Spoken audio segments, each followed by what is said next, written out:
ସନ୍ଧ୍ୟାବେଳେ ମାଉନର ବାବା ଘରକୁ ଆସିଲା ବେଳେ ବହୁତ ଗୁଡ଼ାଏ ଖେଳନା ଧରିକି ଆସିଥିଲେ। ତାପରେ ସବୁ ଖେଳନାକୁ ଗୋଟି ଗୋଟି କରି ମାଉନକୁ ଦେଖାଉଥିଲେ। ପ୍ରଥମେ ବାହାରିଲା ଛତାକୁ ଛୋଟ ରଥଟିଏ, ତାପରେ ଗୋଟେ ସ୍ଲେଟଟିଏ। ଏଇଠି ସେ କେଉଁ ଖେଳନାକୁ ରଖିବ ଆଉ କେଉଁଟାକୁ ଧରିବ ବୁଝିପାରୁନଥିଲା। ସକାଳ ହେଲା ଯେମିତି ସେ ତାର ରଥକୁ ଧରି ସୋଫା ଉପରେ ବସି ପଡ଼ିଲା। ଆଉ ମୁଁ ଯେମିତି କହୁଥିଲି ଠାକୁରଙ୍କୁ ନମ କରିବାକୁ ସେମିତି କରୁଥିଲା।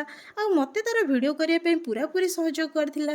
ଖେଳି ଖେଳି ଏଠି ସେ ଶୋଇପଡ଼ିଥିଲା। ଏତିକି ଭିତରେ ମୋତେ ଘରର ସବୁ କାମ ସାରିବାକୁ ପଡ଼ିଲା, ନହେଲେ ସେ କ'ଣ ଆଉ କିଛି କରେଇ ଦେଉଛି? ସବୁ କାମ ତ ତାରି ପାଇଁ ଅଧାରେ ରହୁଛି। ଆଉ କାମ ସରିଲା ପରେ ମୋର ଦୃଷ୍ଟି ପଡ଼ିଲା ଗୋଟେ ଅଧା ଥିବା ମେହେନ୍ଦି ଉପରେ। ଆଉ ଯାହା ଯେମିତି ଆସିଲା ଲଗେଇ ଦେଇଥିଲି ହାତରେ, ନହେଲେ ପରା ମେହେନ୍ଦିଟା ଶୁଖି ନଷ୍ଟ ହେଇଯାଇଥାନ୍ତା।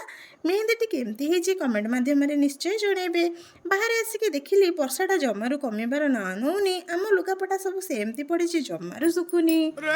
ବର୍ଷା ପାଗରେ ବୋଉ ବସି ଦେଶ ବିଦେଶର ଖବର ପଢ଼ୁଥିଲେ। ଉଠିକି ମାମୁଁ ତା ମାମା ହାତରେ ମେହେନ୍ଦି ଲାଗିଛି ଦେଖିଲା ଆଉ ସିଧା ମୋ ହାତ ଉପରେ ଆଟାକ୍ କରିଥିଲା। ଆଉ କିଛି ରଖିଲାନି, ସବୁ ଛଡ଼େଇ ଦେଲା। ଆମେ ଟିଭିରେ ଏଇଠି ବସିକି ରଥଯାତ୍ରାର ସିଧା ପ୍ରସାରଣ ଦେଖୁଥିଲୁ, କାହିଁକି ନା ଏ ବର୍ଷ ପୁରୀ ଯିବାର ସୁଯୋଗ ପାଇନଥିଲୁ। ଜୟ ଜଗନ୍ନାଥ। ଭିଡ଼ିଓଟି ଭଲ ଲାଗିଲେ ଲାଇକ୍, ସେୟାର, ସବସ୍କ୍ରାଇବ୍ ନିଶ୍ଚୟ